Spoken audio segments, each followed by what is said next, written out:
Now, all the major barley growing regions of the world have currently been affected by regulatory changes. Some of them have also been affected by political, economic, and regional conflict as well. And as the Pacific countries move closer together, and the US and the EU talk about free trade agreements, it's becoming increasingly obvious that some countries are feeling isolated. They're stuck in the middle of political and economic conflict. They have unstable currencies, export levies, and sanctions. Now, all of these things obviously have an effect on the industry as a whole. They affect the current world agricultural trade as well as acreage and yield. And that's what we're here to talk about today. We're here to talk about what's happening and what effect it is going to have on the industry. So, Alain, if I could start with you, please. What do you think are the key trends emerging in global commodities trading? Yes, well, good afternoon, first of all. And the first thing that we do see, and we spoke about it, that's the increasing demand for feed commodities across Africa and East Asia. And when you look at East Asia in particular, we spoke about that, 7 to 8 million tons of feed barley, of barley, including feed barley, it's quite important. So obviously that's one of the key factors for our industry that we will have to consider. Is it sustainable? I think I would like to have Oliver talking about that a little bit further. So for us, that's one of the key elements out of the increasing feed demand, including feed barley. The second one, which is very important for us, is energy. Today, you have two impacts of the energy. Energy prices are lower, as you know, and we have many importing countries where the economy is related to energy price. So what will be the capacity of this country to continue to export as much as they used to? I'm thinking about Iran, by example, Iraq, so which is key country for Europe, at least in terms of importing countries. So is it sustainable? So that would be interesting to get also your opinion about that. And the other one is biofuel. I remember two RMI ago, we were talking about biofuel. There were two speakers about that. And now you can see that biofuel is becoming an issue in Europe in particular. You see many companies now losing money on bioethanol, on biodiesel. So is it going to remain a key player in Europe? You know, in Europe, it's representing about 9 million tons of grain used on biofuel, if I'm not mistaken, and about 6 million tons of canola oil. So it's quite significant. So what would be the future of such consumption for biofuel? So then the key element that I see, we can also add some other microeconomic factor. Look at the freight now. All the countries are getting very close from each other. You know, the freight, it's more expensive now to go from Reims to Rouen, which is 300 kilometers away, than going from Rouen to Africa, so to China maybe somewhere. So of course, freight is also a key factor. Countries are getting closer, so that's of course changed the dynamics of the world. So that's the key element, just maybe to open the discussion. What about you, Andries? Do you want to jump in here? Yeah, I think Alain covered quite well, especially from the agricultural part of view. I think there are a few more trends in the industry, which were maybe more on the level of companies. I think Doug talked about that as well, consolidation. An interesting part there is that there is a mix suddenly happening. So you've got a COFCO mixing with a grain trader, and you see cooperatives going into that trend as well. They're suddenly investing upstream and downstream. So I find that quite interesting. Why is that happening? Suddenly that mix. I don't have the answer exactly, but I think Doug talked a little bit about that. Also, what I see in global trading is a lot more transparency in pricing, which makes our life as traders, Evergrain, a lot harder these days. I mean, the farmers, the big farmers, they know exactly the price these days, but also our customers, which could be even a small maltings of 20,000 tons, knows the price exactly on the euro. So to arbitrage the market, it's become a lot harder than I think it's been a couple of years ago. And I guess that's also going to stay there, because everyone has got social media, Facebook, Twitter, whatever. It's all there, all the information. The third thing, and that I don't know how long it's going to stay there, is at the moment the volatility. I think generally we're coming out of, since 2007-8, out of a volatile market. And from a grain trading, that's been a lot of opportunity and risk. That seems to have disappeared a bit at the moment, that volatility. And that's, for trading, not ideal, of course. Maybe for customers, more planning security. But that would be a couple of things that I see from my perspective. Oliver, with the raft of free trade agreements currently being discussed, what do you think will be the biggest impact on agricultural trade? Yeah, it could really be the Chinese and Australian one, at least for the barley. That's the most interesting. We have just started to gain a big market share, at least from an EU point of view, with, as I've said, 400, 500,000 tons per month. And I mean €6, which would mean the reduction of the tariff from 3 to 0. Not a whole lot, but in the trading world, that's enough to change the picture again. And I think that will remain to be seen how that turns out.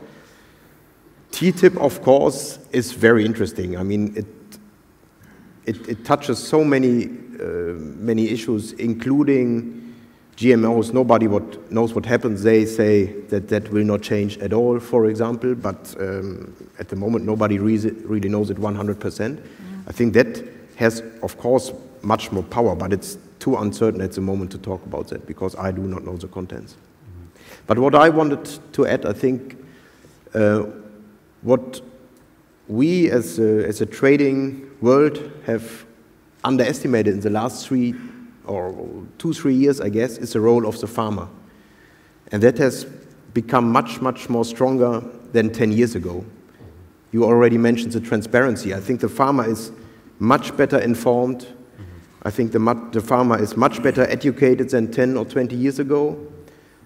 I think he has much more storage space than 10 years ago. He is used to high prices from the last 5 years.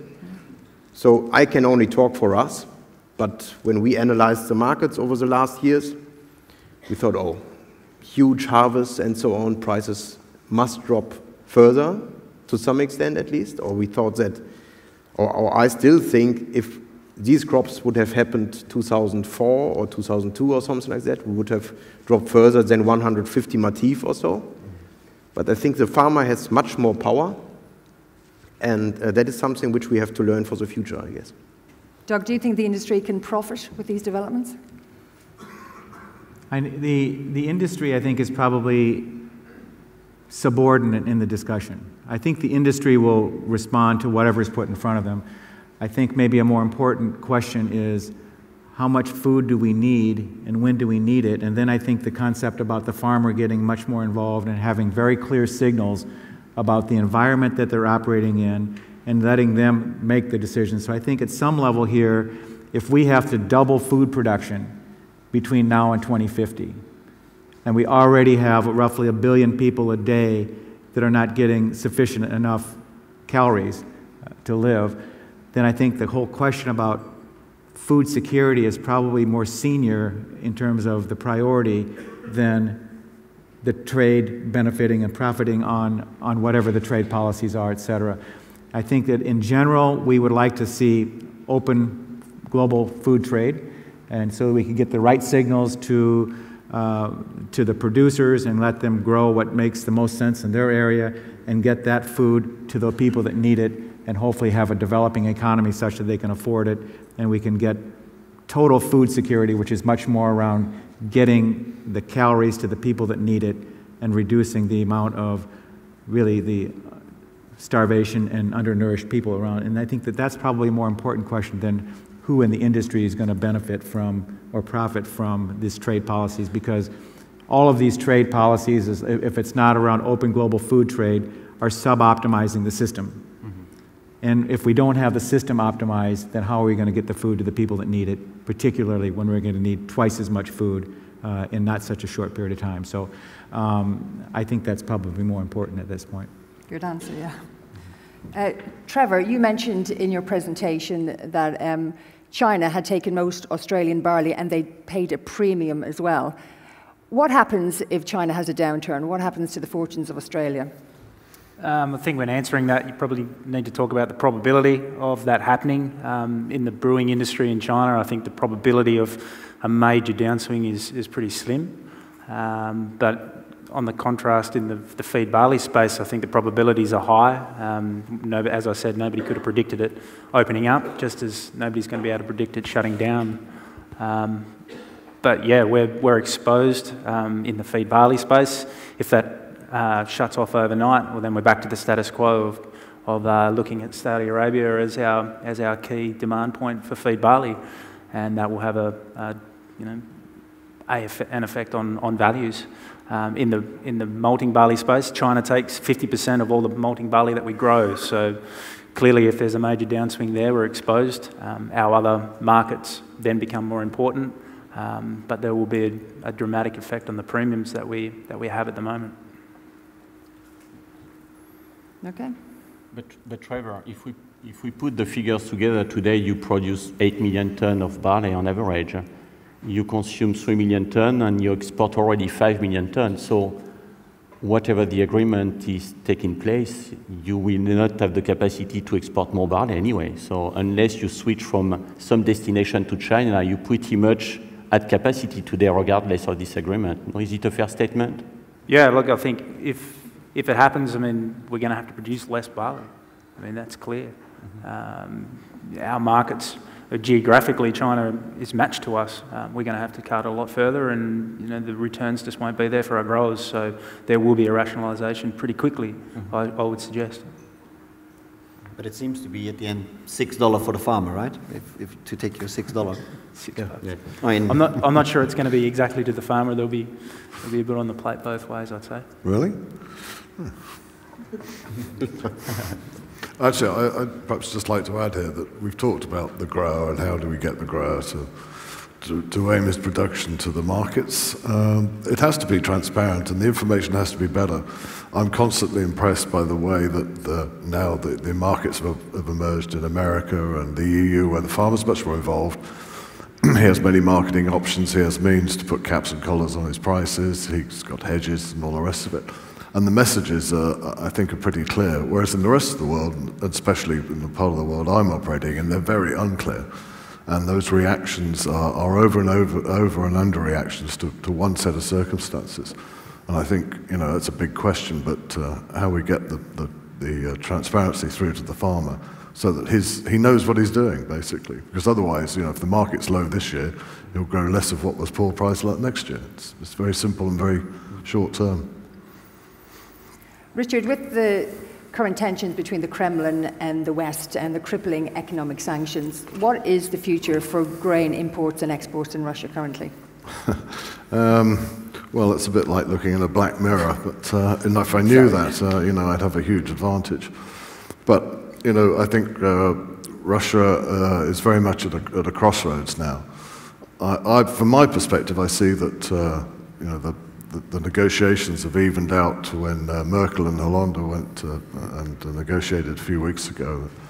Currency stabilised, the ceasefire seems to be holding, but it needs some softening in attitude from both sides in order to make that work. And I think, although it's not directly related to your question, but if there is a hardening of attitudes, then I think we're going to see some very hard kickbacks from Russia against the people that it views as its enemy. And, that's a big change from holding hands and all being, together a few years ago. So as far as export's concerned, I agree with Oliver. Although he's such an optimist, I'm quite impressed. And the winter wheat, to my mind, is probably not in as good condition as Oliver thinks it is. But most of what happens in the exports in the short term will rely entirely on how the winter wheat comes out and what the spring planting's like. But I think if the tension exists between Russia and let's say the rest of the world, then Russia will turn the tap on and off as it pleases. If it wants to cool domestic prices, it'll just put a big levy on. And I think that'll be very unpredictable and very bad for trade too. Alain, if I could come to you now, how will EU barley acreage develop across the production nations? Well, if you look first of all at EU total acreage today, we're down to 12 million hectares in Europe between spring and winter barley. And we were up to 14 million hectares up to 2008. So we lost 2 million hectares of barley, just to make it simple. And those acreage went to corn acres, mainly in Central Europe. Can we see those acres back to barley or small grain, I would say? I don't see that happening. So my opinion is that barley acreage should stabilize to the current level, which is about 12 million hectares between, again, spring and winter barley. You can have a swing between both crops, but that should stabilize because, again, I don't see those acreage going back to corn because when you switch from a small grain in Central Europe at 2 or 3 tons per hectare to corn at 7 to 8 tons per hectare, it's very difficult for the farmer to go back to small grain. So basically, to answer your question, I would see some stabilization at such level. Maybe, Andries, you got... You mean the EU? In the EU. Mm-hmm. Yeah. Does the micro work? Yeah, just move it up to your mic a bit more. Okay. Yeah. I can only agree, and I think there is also a reason for that, which is the greening. It's not explaining everything, but I think it's explaining a part of it. As you know, we all have to, or farmers have to set 5% of the area aside. Of course, they can count certain things against this, so that it's not practically not 5%, but less. But in order to fulfill that, many, I think, will start planting intermediate crops. Mm-hmm. And this, of course, is easier if you have spring crops. Yeah. And I think this will clearly favor spring barley. We are not talking about 10% or 20%, but it's a slight trend, I would say. Mm-hmm. So, agree. Richard, how will the spring barley sown in Russia develop this year? I think it'll probably be the only crop that increases in area. It's cheaper to grow. Corn, which has seen quite phenomenal growth in the last few years, is very expensive to grow and relies on very good rainfall, which we haven't had in Russia reliably for the last few years. So I think for economic reasons that the barley acreage will increase. But I also think, winter kill apart, that overall the area will decrease, and that's for economic reasons, just the cost of putting crops and raising them, the high cost of that. And I know we have different opinions, which is always healthy, but I can see a lower hectares, and the only increase will be in barley because it's a cheap crop to grow. Anybody have anything to add on that one? Yeah, I have not, to be honest, not completely understood it. Well, it's hard to hear. Because it's very difficult. Oh, I'm mumbling. Can you say it in a nutshell again?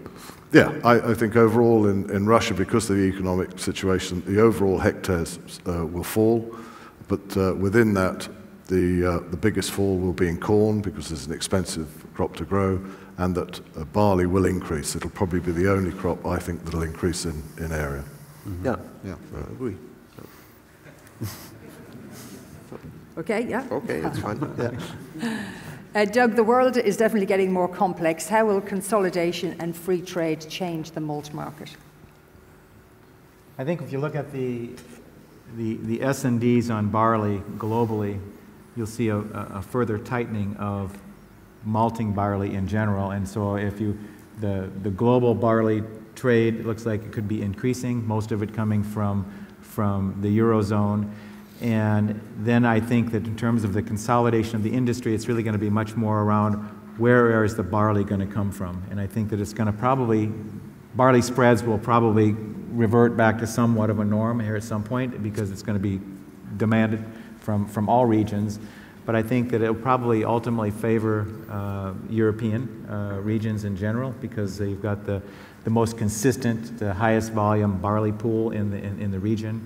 And then you'll have to have your specialty markets that are going to be close in where you've got the value of time, place, utility, and other major barley growing regions within the barley belts in the northern and southern hemisphere are going to be much more specialty kinds of markets serving the local regions, and that the European malting barley would serve the greater free trade and that would open up markets like in Brazil, South America, et cetera, and then have much more competitive environment for those malting companies in those regions, I think. I can come to Andries now. China has been very active in Africa. They've been buying up schools and farms and having big investment into the infrastructure along with the government. And yet it seems that the EU and countries beyond are not actively involved in Africa. It almost seems like they're avoiding it and not putting any investment in there. What is the policy for involvement in Africa? I'm actually not sure if I'm the right person to answer that question, because we're not that active in, maybe Oliver actually knows that better. Pass you an easy question. But I think what I can say, and probably that's what people read in the newspaper as well, is that indeed China is very involved in Africa. I think there is something around that the European companies that have assets to utilize in the Northern Hemisphere, in Europe and in Canada and partly in Australia, probably don't have a huge interest in creating assets in Africa at this point of time. I mean, I'm sure they want to utilize their capacities, optimize the margins of these assets. That might be a reason why we don't see the investments from a European point of view. It's also complex. I think it needs large capital requirements. It's not just the asset in the port, it's the whole asset that needs from farm actually to the port.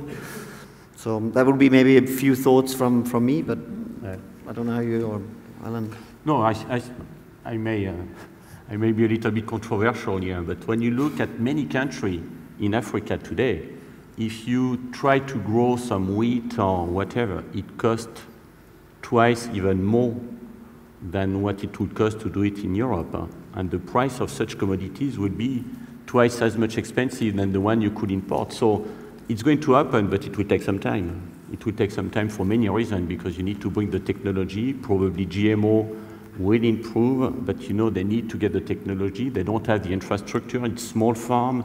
They don't have the logistics. So we know it takes time. It took some hundreds of years for us to achieve that. So it's going to happen, but I think import will remain the main way for them to sustain the growing demand, at least the way I see it in the coming 10 or 15 days, 15 years.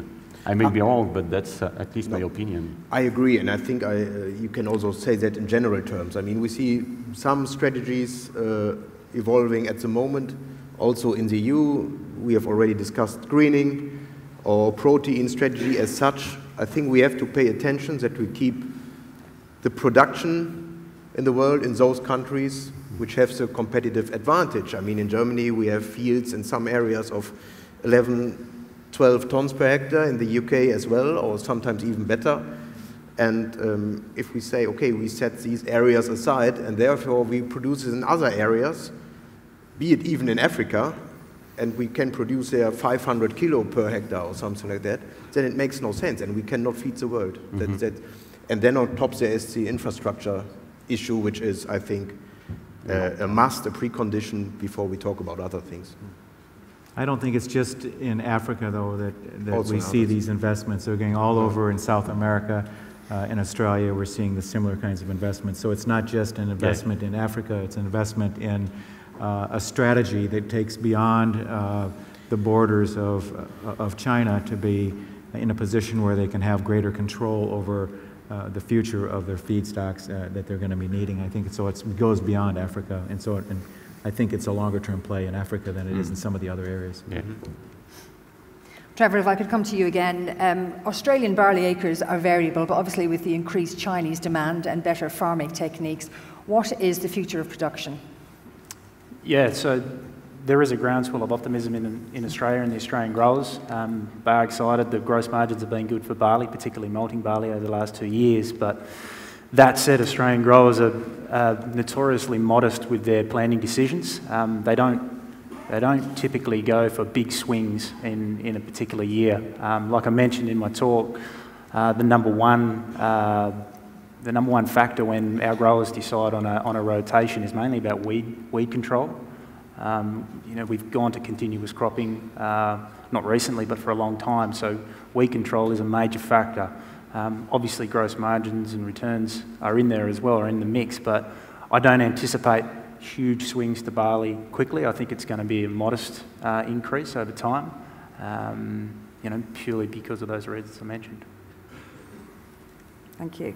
This one is for you, Alain. Regarding the EU agricultural subsidy system, as the CAP moves towards incorporating more rotation, diversity, and cropping and greening, how will this change barley production? Yeah, well, this one is a very good and important question. When you look at Europe today, there is several moves today to produce greener with less pesticide.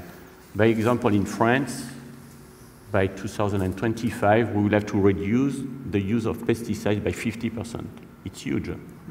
It's huge. And when you look at the yield on wheat, by example, but on many small grain in Europe, it has stabilized, mainly because we use less input, and fertilizer is also getting under constraint now. You have to use now on a farm what you used to use 5 years ago.